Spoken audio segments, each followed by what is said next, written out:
Welcome to the CEC report for the 8th of June 2018. I'm Elisa Barwick and joining me today is CEC leader Craig Isherwood. Welcome, Craig. Yeah, thanks, Elisa. And on today's show, new Economic Armageddon warning for Australia and who's telling us to fear China. So firstly, new Economic Armageddon warning for Australia. Now the backdrop, before we go into the details of Australia, is that the IMF is warning of a new crisis, a new crash. It's connected to the corporate debt bubble in particular, and there have been warnings both from Standard & Poor's and Moody's rating agencies warning of a new wave of corporate bond defaults, particularly starting in the United States but spreading worldwide. That's the global backdrop. The backdrop here in Australia is a rather interesting one too. There's a mammoth backlash against the banks, and that's been true for a while now, since our campaign against the APRA emergency powers, which were passed in mid-February, which gave APRA, our Australian Prudential Regulation Authority, the power to confiscate certain investments of the people in order to save the banks in a crisis. But it's also escalated since, of course, the Royal Commission, which has been ongoing.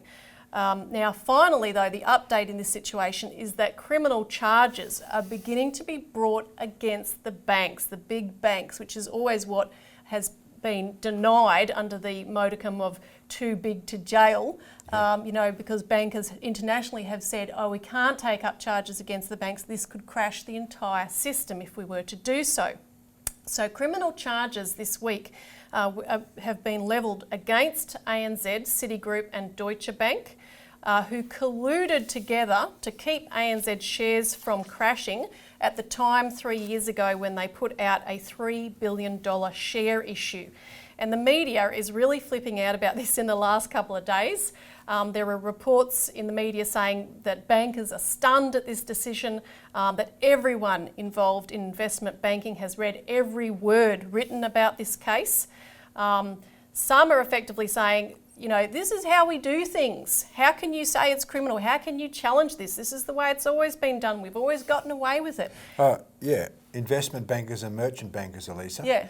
That is the nature of these guys, and that's why we're pushing for and need a Glass-Steagall separation of the banks, where you separate out the normal commercial banking system, which is what we call the boring banks that just deal with loans and mortgages, deposits and so forth, which are fully secured because they're government guaranteed and protected, from the attitude that these guys are self-confessing to, that we actually are criminals by nature from the way that we want to dupe the public, manipulate things, get into inside trading. That mentality can stay with investment and merchant banking, and if you're silly enough to put your money with them, well, you're silly enough to get ripped off. Yeah. But don't bring that system into the normal commercial banking system, which is why I went back and we looked.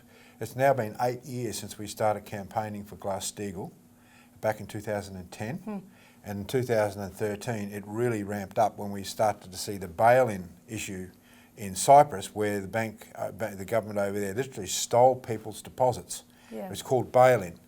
And what APRA's been given, which is what you referenced before, is the power to steal certain, or not steal, but to allow the banks to convert certain instruments. These are called bail-inable bonds. Yep. There's about $93 billion of these things being sold publicly to mum and dad investors and superannuation funds.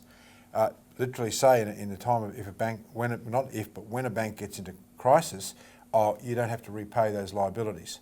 That's called bail-in, right? And that's what people don't realise is deliberately as part of the entire system. It's so-called to provide for the financial stability of the system, i.e. protect the banks first and to hell with your deposits. And it won't work anyway, because if more than one bank collapses, then the whole system's going to unravel if you start doing that, and people lose faith in the banks at the same time, which has a very big impact. But the real solution, banking separation, has come up at the Royal Commission. Even the Treasury has said perhaps we ought to look into this. So the impact of the Royal Commission is really being felt, and another piece of evidence of that was an article which is on the website of the Institute for Public Affairs, the IPA, headlined "A Banking Royal Commission by Show Trial," and it opens with this sentence: The hearings of the Banking Royal Commission have at different times resembled a cross between the Soviet show trials of the 1930s and the American TV show law of the 1980s. And it goes on to defend Malcolm Turnbull for opposing the Royal Commission against the, quote, public bloodlust against the banks.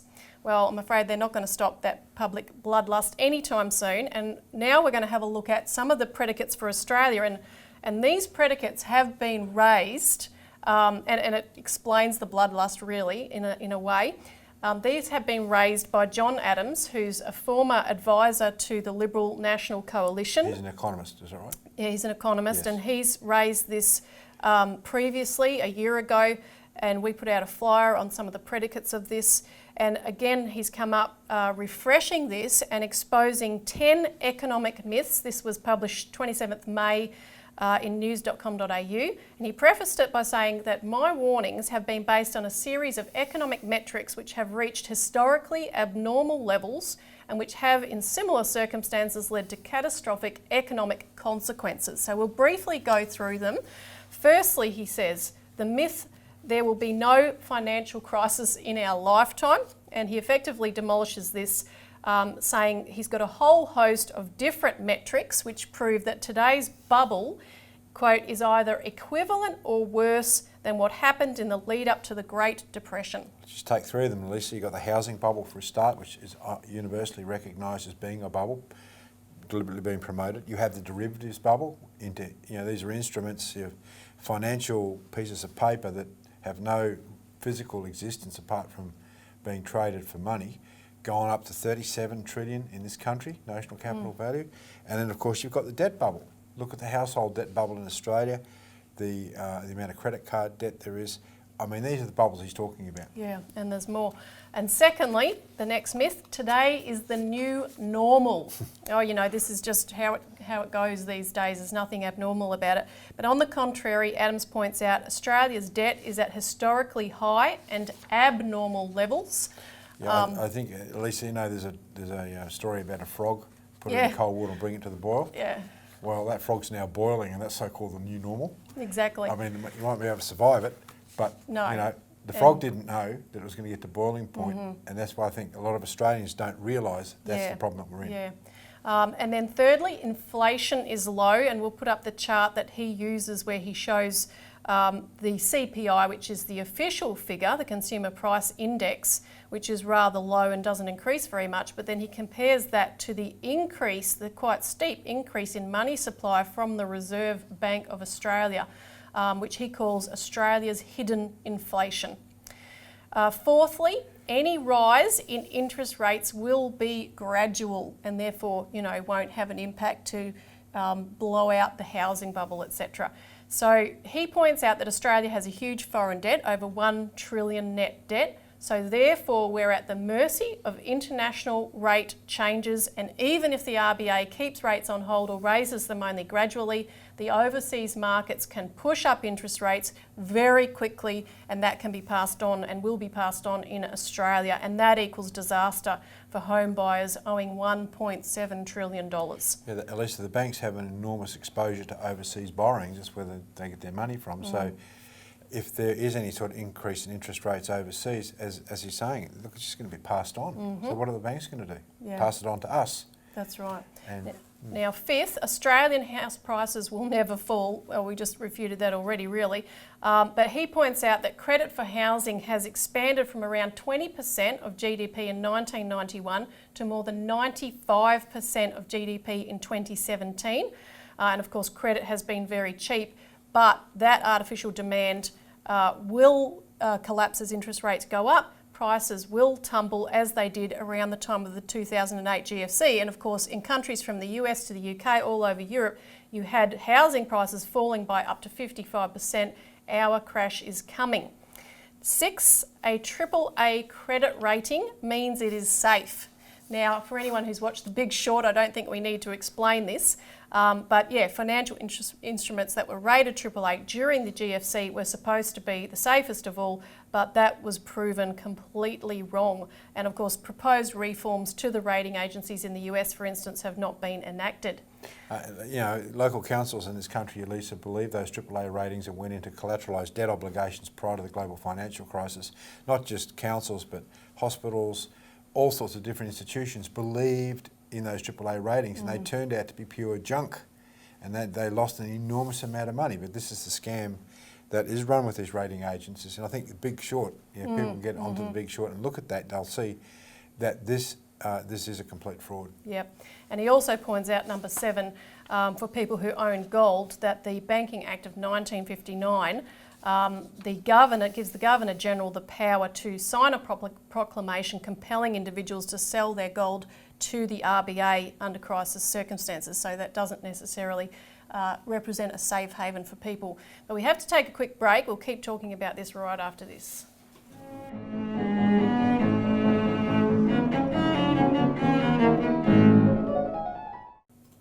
Welcome back to the CEC report, where we're discussing the warning of an economist, John Adams, about a new economic Armageddon for Australia. And we're up to point 8, which is a significant one in his list of 10 myths about our economy. Bank bail-ins can't happen in Australia, and it's very significant that this is being raised in the mass media in this context. We, of course, ran a big campaign against the APRA Emergency Powers Bill that we talked about earlier. And we showed that bail-ins now can happen, and what Adams admits in this article is that the bill allows for hybrid securities which are sold to investors, as you said, to the tune of about $94 billion, without adequate warning, as even the head of the ACCC has said at a certain point, and they've been described as a looming threat, actually, which could detonate at any point. Because these bonds can be converted into shares in the bank or confiscated at the point of a crisis. Of course, we also warned, which Adams doesn't go into, but we also warned at the time that the bill's wording opens a back door for ordinary deposits to be bailed in, as happened in Cyprus in 2013. Well, people immediately say, but aren't we guaranteed by the government? Well, that's our next point, Elisa. Yeah. But I just wanted to say, look, no, it's not designed to work. Technically, the government says $250,000 of your bank deposit in any one bank is protected, but that means that anything above that can be bailed in. Now, APRA would argue, no, we don't have bail-in powers. And this is very important, because what happened was, in February, there was a resolution put up into the Senate to exclude deposits from being bailed in. Explicitly in the wording. But the government overrode that and just pushed the bill through anyway. So when push comes to shove in a crisis, APRA's not going to wait for the lawyers to tell them whether you can do something or not, because people will be screaming. They're just going to do what they've got to do and let all the dust settle and all the problems come out afterwards. Now, that amendment would have stopped any problems with people thinking that their deposits weren't safe. Now, you don't have that assurance. And that's point 9 that Adams raises. Bank deposits are guaranteed by the government, and he does expose the explosive truth that the financial claims scheme is essentially unfunded. There's actually no funding. It would be funded by a bank levy at the point of a crisis, and which, if there's more than one banking crisis, that would not work. But Adams also asks if, under severe economic conditions, the federal government would be able to finance its existing debt, let alone providing billions of dollars under the financial claims scheme if multiple financial institutions require deposit insurance. Plus, he says the government is not legally obliged to honour its guarantee, but rather it retains the legal discretion as to whether or not it wishes to activate the scheme. So the scheme has to be activated by the government in particular cases before it is actually used. But this is all to bail out the banks, yeah. Right, first and foremost. I mean, look, the issue is here, Elisa, what we say with Glass-Steagall. First of all, you've got to separate out the necessary commercial banking system, so you get rid of all the merchant investment banking, stockbroking house, insurance companies and so forth, and you have a strong commercial banking system. But our policy as a political party is that you need a strong national bank, like the Commonwealth Bank used to be back in the time of Curtin and Chifley, where they used that bank to regulate the major other banks at that particular time. Now, if we have a national bank that is backed by the government and is used to create the credit, then to hell with the other banks. We don't have to prop up private institutions. No. Right, we need a strong national bank, and we're writing legislation or rewriting legislation right now for that. We've got a bill currently called the Commonwealth National Credit Bank. That's being updated for today's standards, whereby we're putting on the table, look, this government needs a national bank to control the private banks. You won't need bail-in. You won't need these mechanisms that the private monetary elite, the private money oligarchy, want to use to control the people who have their money in the banks. Yeah, because there's no doubt, and it's why this, APRA legislation and other things have come up. Our banks are bankrupt. We need a big clean out, and we need to virtually start over, and which is the 10th point of John Adams. Banks around the world are well capitalised. That's the final myth he blows away, and he points out that the Bank for International Settlements capital rules for banks assume that no governments around the world would default on their debt. So another Greek-style sovereign debt crisis would cause big losses among the banks holding government debt as capital. So, they've got this government debt as capital, but governments won't default. Look, Lisa, we've produced what we call a banking manual, which is, the next financial crash is certain, end of Bank of England, Bank of International Settlements and Australian Prudential Regulation Authority bankers' dictatorship, time for Glass-Steagall banking separation and a national bank. Now, if people call in, then they can get a copy of this if they haven't received anything from us before. But this is the manual that goes through what I've been talking about, Glass-Steagall, the need for national banking, and then large-scale infrastructure development projects. All the claptrap that's going on in the media now in terms of the need for more regulation, give APRA the right to bail in people's deposits is completely and utterly unnecessary. There is another model, and people should get involved in the political fight for this and get a copy if they haven't already got one. And by way of update on our Glass-Steagall campaign, people should be reminded to contact your Member of Parliament, because Bob Katter is willing to put up the legislation that we've written for Glass-Steagall for Australia as soon as he has someone to second that legislation. So we need people to harass their MPs to demand this. And just to remind people also, Rebecca Sharkey, the MP for Mayo in South Australia, who's up for the by-election coming up soon, is willing to second it. So anyone over there, campaign for her. It'd be good to have her back, obviously, to support and second this bill. And then also we have a candidate running in Perth, Craig. Yeah, Barry Mason, our candidate, is running in the seat of Perth for the by-election over there. So he's campaigning on break up the banks. I mean, that's the principal idea, principal message that we intend to get out in that electorate. So we'll stop for a moment and we'll be back to discuss who's telling us to fear China.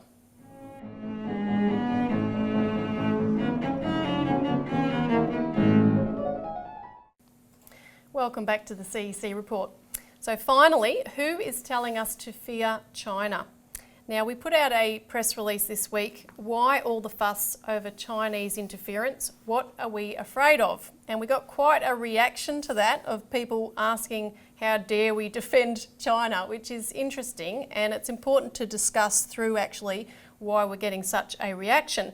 And really what we wanted to achieve with this press release we put out, and people should go to the website and read the details, is that people need to consider, they need to look at this from a whole new perspective actually. They need to consider the economic policies that China is pursuing and why China might be the target of a coordinated black propaganda campaign, exactly as Russia is the target of such a campaign as well, more so in the US than here, but we feel it here for sure. And people need to think through why the establishment media, why the politicians, why the leading think tanks, all pushed by our Anglo-American allies, do not want us to have a close relationship with China. I mean, if China had really infiltrated Australia, don't you think we would be hearing pro-Chinese propaganda, like how great China is in all of the major media? Yeah. But we're not seeing that. And we want to just mention quickly that the policies China is pursuing are exactly what we're promoting for Australia, as in our manual and so forth. National credit for development, grand infrastructure project building, poverty reduction, and you can put up a graph to see that the share of world poverty that is now in China has dramatically decreased because of these economic policies they're pursuing. Glass-Steagall. China adopted Glass-Steagall laws at the end of 1993, and they explicitly modelled it on the US Glass-Steagall Act of 1933. And since then, they have stated unequivocally that that's the reason why they were able to help the rest of the world pull the economy through the global financial crash in 2007-2008, because their economy had a buffer. They were protected. Outlawing of speculation. China has only 0.33% of the world's derivatives. It has a very low ratio of derivatives. Only 6 US banks count for 20% of the total. And on a population basis, the difference between us and China is extraordinary, as we've talked about before on the show. So you have to ask yourself, with the propaganda we're getting about China being such a threat, what our politicians are saying. Do you really believe these guys? I mean, think it through, put aside your existing fears and concerns, and think about, firstly we'll put up, this is a foreign ownership or foreign investor graph in Australia, and you can see here the US and the UK are way ahead of China, as are Belgium, Japan, Singapore and Hong Kong. So for starters, China is not the one buying up Australia. We should have laws to control foreign ownership for sure, and they may need to be strengthened. However, it needs to apply equally to all. We shouldn't be singling out China on things like this. Now, the other thing to consider is the US is interfering at the moment to tell us that we should stop China interfering. And there's a host of media reports this week, just to mention a couple. US officials have sought assurances from the ALP that they will support the foreign interference laws. So they've come poking along. Are you supporting this? I hope you're supporting this. The US bill to stop foreign interference from China, which has just been put up in the United States, cites Australia as a precedent and talks about a US-Australian partnership against China. So it basically says our experience with putting forward foreign interference laws is an important precedent for the US. You've had New Zealand threatened with being removed from the Five Eyes, which is the spying alliance between the US, UK, Canada, New Zealand and Australia, because they've got a close and respectful relationship with China. And we even had other things, like, for example, this week, a former senior US Treasury official in Australia told us we shouldn't be thinking about taxing Facebook and Google. If we do, we will face blowback from the United States. So, you know, what kind of interference is that coming in and threatening? We've got to change our policy. But what they really fear, Craig, I want to put up some pictures here of the kind of development that's happening in China. And I want you to imagine for a moment that we were building these kind of railway lines and canal lines across Australia. This is just the development that's occurred in recent decades here in China itself. It doesn't include what China is building outside of its own territory with the Belt and Road Framework and so forth. And the last thing, the financial establishment, which is threatened as it is right now with the Royal Commission, with Glass-Steagall wants, is for Australia to be identifying with these kind of policies. Elisa, we've been following the free trade model, the British free trade model, for years. One of the key policies there is a thing called comparative advantage, which means that you don't produce high technology industries. You only go with things you're good at, like digging minerals out of the ground and agriculture and stuff like that. So this deliberate policy has forced us to go and import all these goods from China, which we should have been producing ourselves, along with infrastructure. People need to look a lot deeper into what they're thinking about, because they're being fed a crock on this subject. And I mean, China wants to uplift other countries because it will have no one to trade with if we're all collapsing into the muck as we are right now. That's right. So think harder and have a look on our website. And call in for a copy of our Australian Alert Service if you haven't already. Thanks for tuning in. That's all we've got time for. Thanks, Craig. Yeah, thanks, Elisa. And join us again next week.